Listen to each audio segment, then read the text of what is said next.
Hey Falcons fans! We've got some crucial injury updates, practice strategies, and a look at what happened at the trade deadline. Before we jump into today's big news, be sure to hit that like button and subscribe so you never miss an update. Let's get to it. This week, head coach Raheem Morris tweaked the Falcons' practice schedule as they prepare for a big NFC South matchup against the New Orleans Saints. Instead of the usual full-on practice, Morris opted for a more walkthrough style on Wednesday to keep players fresh, especially with injuries to key players like Drake London and Grady Jarrett. Morris shared that this more relaxed approach helps keep the team sharp and mentally ready while also giving those recovering a chance to participate.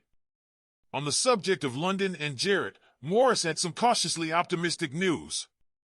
Drake London suffered a hip injury during the Cowboys game, which took him out of action early. Grady Jarrett left the same game later with an Achilles tendon injury. When asked about their status, Morris was hopeful, saying, "They're still day-to-day. I'm feeling pretty good about it. But obviously, you have to go see them, so I'd like to go see them on Thursday." He plans to assess their progress in a regular practice, but for now, it's a wait-and-see situation. Stay tuned for updates on the Falcons' full injury report soon. Now, let's talk about the trade deadline, or lack thereof, to be exact. Heading into this week, there were plenty of rumors suggesting the Falcons could make a big move, especially considering our pass rush. Atlanta has recorded just 9 sacks this season, the fewest in the NFL, and the team needs reinforcements if we're going to make a deep playoff push. But with the deadline passing on Tuesday, the Falcons held off on any trades. General Manager Terry Fontenot was busy taking calls, but according to Coach Morris, nothing serious happened to him. "We've had some discussions about a few things," Morris said, acknowledging Fontenot's efforts. "But ultimately, Morris is focused on who we have. We feel really good about the guys we have," he said. "So we feel really good about where we're at." With the trade deadline behind us, the Falcons are now all set with their current roster as they head into a crucial divisional showdown against the Saints. The timing couldn't be more intense. The Saints just fired their head coach, Dennis Allen, and named special teams coordinator Darren Rizzi as interim head coach. Coach Morris knows this change will create urgency in New Orleans, with the entire organization coming together to make an impact under new leadership. When a coach gets fired, the urgency in the building certainly increases from ownership all the way down, Morris said, emphasizing that the Falcons will need to be ready for an excited Saints team. Going into this game, Morris and the Falcons understand the stakes. At 6-3, they have a comfortable lead in the NFC South, but a road win over the Saints would solidify their control of the division. For Morris, the strategy is clear: stay focused, keep players fresh, and maintain the momentum that got them this far. So, Falcons fans, what do you think?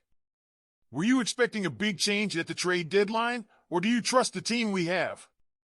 And what do you think of the new approach to practice with injuries like London and Jarrett on the line?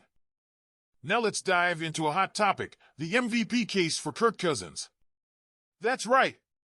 There's a growing argument that Kirk deserves serious MVP consideration this season. Let's break down why Cousins could be one of the most valuable players in the league right now. Let's talk numbers. Last season, the Falcons struggled mightily through the air, finishing 22nd in passing yards and 26th in passing touchdowns. Fast forward to this season, and things look completely different. With Kirk Cousins at the helm, the Falcons have transformed into a serious offensive threat. Right now, Cousins is third in the NFL in passing yards with 2,328 and tied for fourth in touchdowns with 17. That's elite company, and his numbers are right up there with the likes of Patrick Mahomes, Josh Allen, and Lamar Jackson. Now, let's talk about the MVP odds. Right now, Josh Allen and Lamar Jackson are the favorites, both coming in at plus 300, while Mahomes is close behind at plus 450. Cousins? Well, he's at plus 2,500, which seems like a big gap considering his impact. But let's dig deeper and compare stats. Analyzing the competition, Josh Allen has been brilliant this season, with 2,001 passing yards, 17 touchdowns, and just 2 interceptions, in addition to his rushing stats. Lamar Jackson?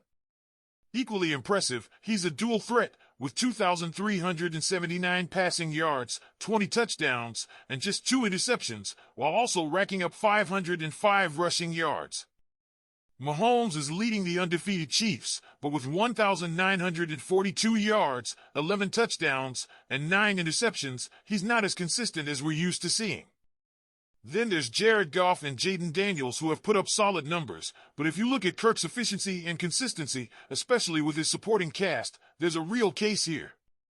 In October alone, Cousins averaged 311 yards per game with a touchdown-to-interception ratio that's hard to ignore. Goff, in comparison, averaged only 227 yards per game. Why does Kirk Cousins deserve more recognition? Let's talk about something that sets Cousins apart, his consistency and the turnaround he's brought to the Falcons. Not only is Atlanta 6-3, but they've also already won nearly as many games as they did in the entire 2023 season. For a team that hasn't won more than 7 games since 2017, that's a huge jump, and Kirk's leadership is a big reason why. When you're looking at MVPs, you want to see a player who is truly the heart of his team, and Cousins is exactly that for Atlanta. What about Jalen Hurts and his top MVP odds? The Eagles are 7-2, but there's something unique about how Cousins is carrying this Falcons team. The numbers suggest he's outperforming expectations in every game. Hurts got a lot of help from the Eagles' offense and defense, while Cousins elevated the Falcons, putting them in serious playoff contention.